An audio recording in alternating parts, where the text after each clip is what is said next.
So let's get started with this cute ghost. Mark the center of your 18 gauge wire and then insert the bead to the very center. Use your 20 gauge wire and wrap a U shape around the bead. Keep the wire pressed firmly against the bead and bring both wire ends down around the 18 gauge.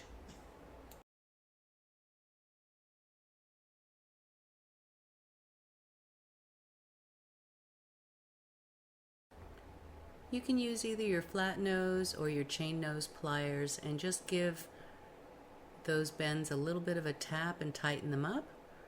Then bring the wire all the way around the 18 gauge and do a full 360 wrap.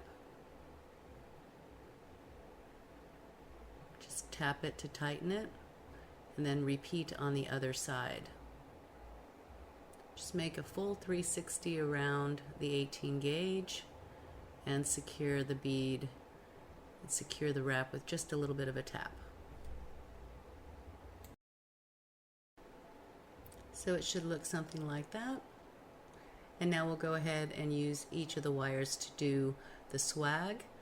Just curve the wire around the edge of the bead and fold over the 18 gauge and then tap it tight. You don't need to do a 360 around there. Now get the opposite wire and just carefully curve around the previous wire. Come in front of the 18 gauge and then just repeat the process. Fold over the 18 gauge just outside of the previous wrap you did, and you can tap it tight with a plier.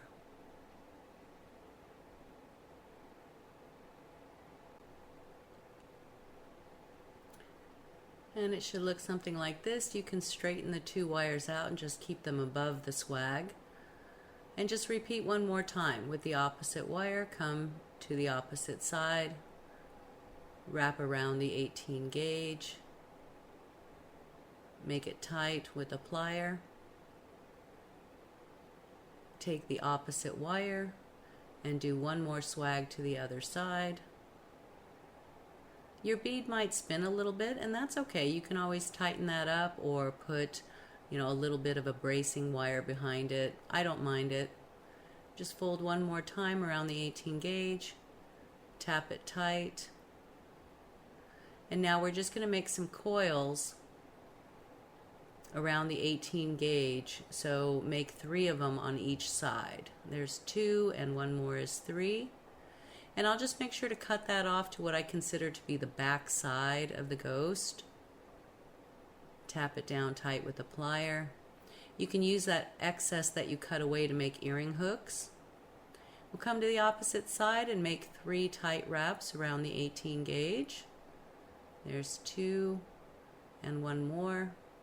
And make sure to cut it off on the same side of the pendant or earring ghost as the other side.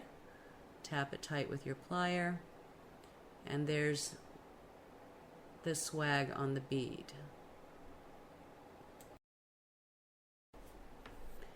I like to use either the metal plier or your nylon jaw and just make some gentle taps along the swag, kind of level the wraps or the curves out. Just be careful not to give yourself any plier marks. And now we can use our chain nose plier, and we'll just raise these wires and wraps a little bit. So brace against the bead and just lift a curve in the wire in the 18 gauge, and then do the same on the opposite side. Just brace against the bead with your plier and use the other tooth to lift the arm up. Just like that.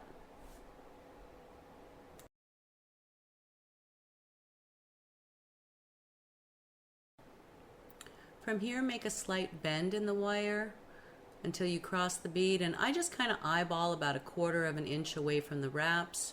Put your plier on it and make a curve over your plier, so you're making like the little arm for the ghost.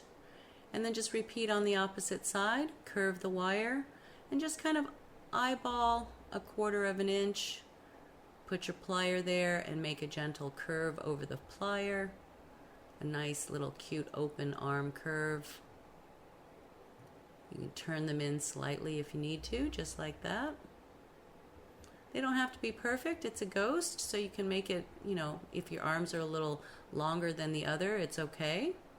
And just hold here with the body and curve the wire.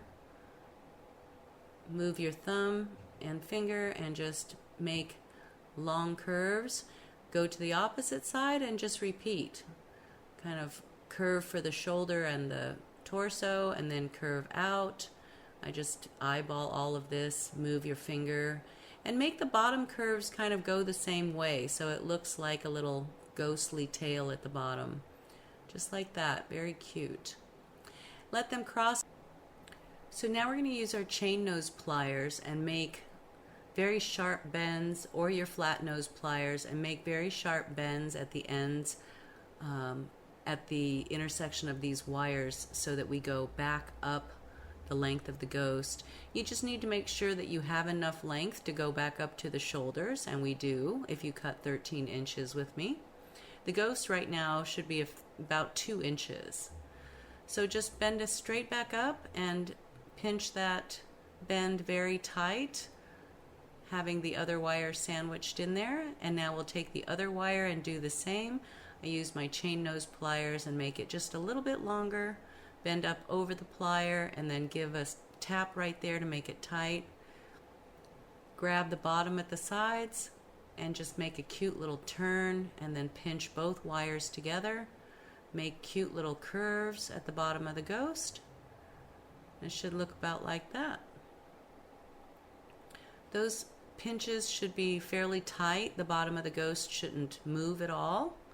And now we'll just curve back up the outsides. Just kind of match the curve you already made in the frame of the ghost. And right about at the shoulder, turn inward. And you can just position this wire and gently nudge it with your fingers. And just bend right over the shoulder and back on itself. We'll cut away that little bit of an excess once you like your curves. So just turn to the back, cut leaving just a couple of millimeters so that you can turn that curve underneath and back in on itself and tighten it up right there. Just use your fine plier or your chain nose plier to do that. Very cute. And now we'll repeat with the other wire. Just hold it and curve, kind of echoing the previous curves until you get up to about the shoulder, and then bend inward and over the shoulder. I like to wrap just to the outside of the wraps along the shoulder. And just bend it over, get your cutter, snip it, leaving 2 or 3 millimeters so you can turn it under, just a couple of millimeters there. And then use your fine plier and just get in there and tuck that end and pinch that little bend closed. Very cute. And I like to go back and just shape it a little bit with my fingers. You can make, bring the wires in a little bit closer, kind of elongate the body a little bit. And I'm going to hammer all of this too. So just shape yours until you love them. So hammering is completely optional. You could leave your ghost just as it is, or you can pull out your bench block and hammer the curves with me. And I'll just hammer the curves, just as you like them. Hammer nice and flat. Try not to hammer where we crisscross at the bottom, and I just give it a little hammer along the body. Turn the ghost and do the opposite side. This hardens the wire a little bit, but it also gives some nice depth or texture to it by flattening the wire as well. If you have any tool marks or hammer marks, you can sand them or just leave them as they are. And that looks pretty good. And from here, the hammering sometimes shifts the shape and all of that too, so I just go back through with my fingers and reshape it. Ooh, I forgot to hammer the little hands, so I'll just come up here and hammer the hands. Just the hoops, or the loops I should say. Just a few taps on both sides. And the side of the ghost where we bent the wires back, opposite of the cuts, is what I consider the front. But both sides of this are very cute and very clean. So there you have it. And so now I'm just going to refine it a little bit with my fingers. I love this little ghost. And I can use also my nylon jaw if you need to, and just give some taps to help flatten it or to help shape it if you need to. If you don't hammer it, then using your nylon jaws is a good way to kind of harden a little bit as well, or you can burnish the wires if you need some hardening. Just keep refining the body until you love it. And then from here, we're going to go ahead and add the jump rings and the chain. Just open up your jump ring, insert your chain, and loop the jump ring through the little hands. And then use a second plier and close the jump ring again. It's a little bit tricky with the ghost hanging there, but you can do it. Just bring the ends together until they're closed, and then do the opposite side. Add a jump ring to your chain, and then add the ghost to the jump ring. Use 2 pliers and just close the jump ring up, and 1 more jump ring to go, and then we'll have 1 completed ghost. Or from here we could have added necklace chain as well. You didn't have to make, 2 1-inch pieces. This ghost could also become a necklace simply by adding 2 halves of a necklace chain in this very same way. But I'm going to add a 3rd jump ring here to the end of these 2 pieces of chain, and then I'll add my earring hook, and I'll make a 2nd ghost by again, which you could do also, and have a very cute pair of earrings. Or you could do this 3 times and have a pendant and matching earrings. And you can make your ghosts slightly different each time too. They're ghosts, so they can be whimsical. I'm going to shape this one a little bit more with my fingers and just bring it in a little bit, make it match my 2nd one a little bit more. They don't have to match, but you can also use a plier here at the end and just, pinch them together and elongate that a little bit. Just work yours until you totally love them. I think that's adorable. Casper, the friendly ghost. And so I've made 2, and I've put earring hooks on them. This one I just did a little extra chain on the jump ring and then put a couple of fun beads for whimsical looking ghosts. One is kind of hanging there with his chains dangling, and the other one is plain. So you can do yours however you like them. Maybe add a little moon to the top. That would be cute also. Thanks you guys for being here. I hope you enjoyed that. See you next time.